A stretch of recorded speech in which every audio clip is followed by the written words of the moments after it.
Hello, I'm Dr. Sue Morter from Morter Institute, bridging science, spirit, and human possibility.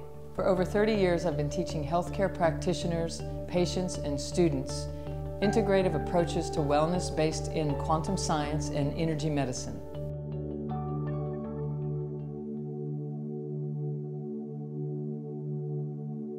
Energy medicine is the only healthcare I have ever had.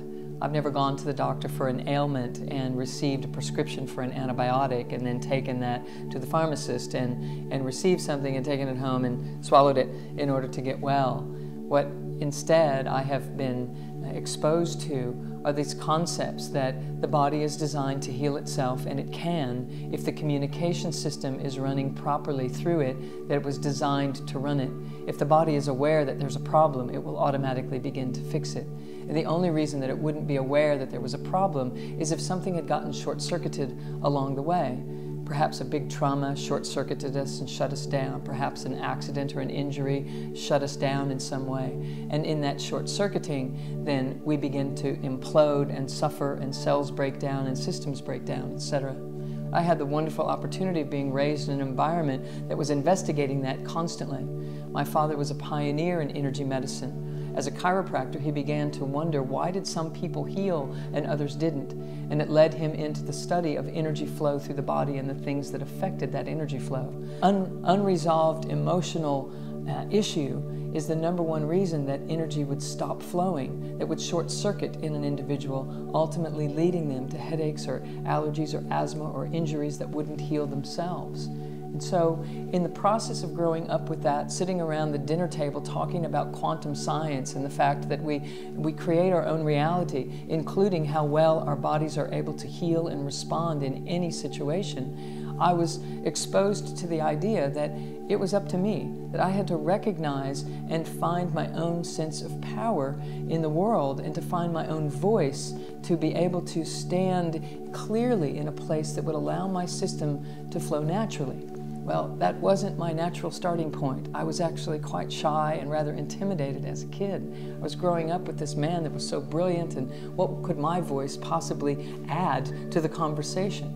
And so, like many other people, I had to go out into the world and figure it out, find my own way. In the process of that, I developed extraordinary migraine headaches and all kinds of pain patterns in my body.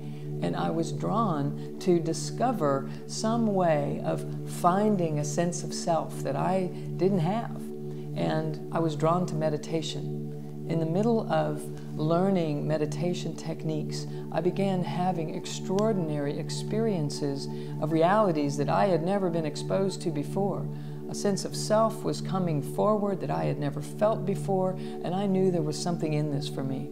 And so the combination of that, and having gone to chiropractic school myself and had a practice with patients that I could help with their migraine headaches, now I was being able to help myself through the combination of techniques that I had learned from my father and now new techniques that I was learning from these ancient Eastern practices, and I began to combine them together.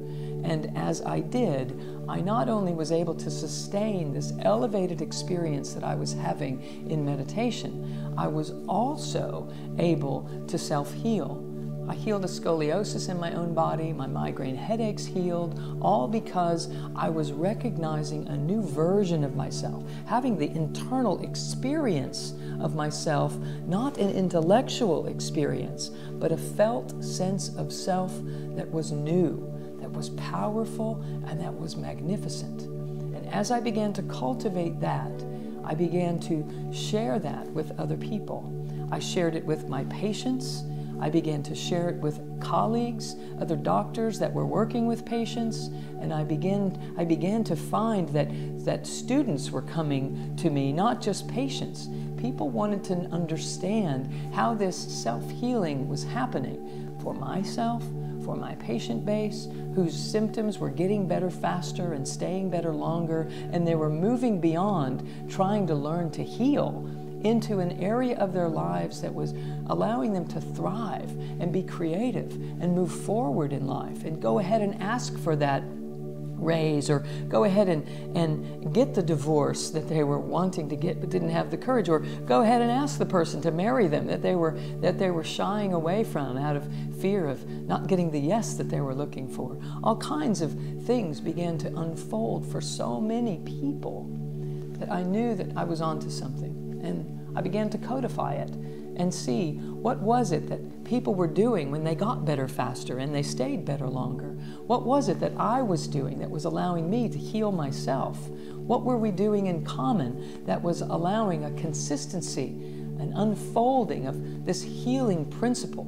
And healing happened as a byproduct of us revealing our magnificence. So we got to have both. And in this, I recognized that the whole of the world could benefit from these principles. The whole of humanity needs to know how to access that deep, true, essential self and set it free. And what happens to happen as a byproduct of that?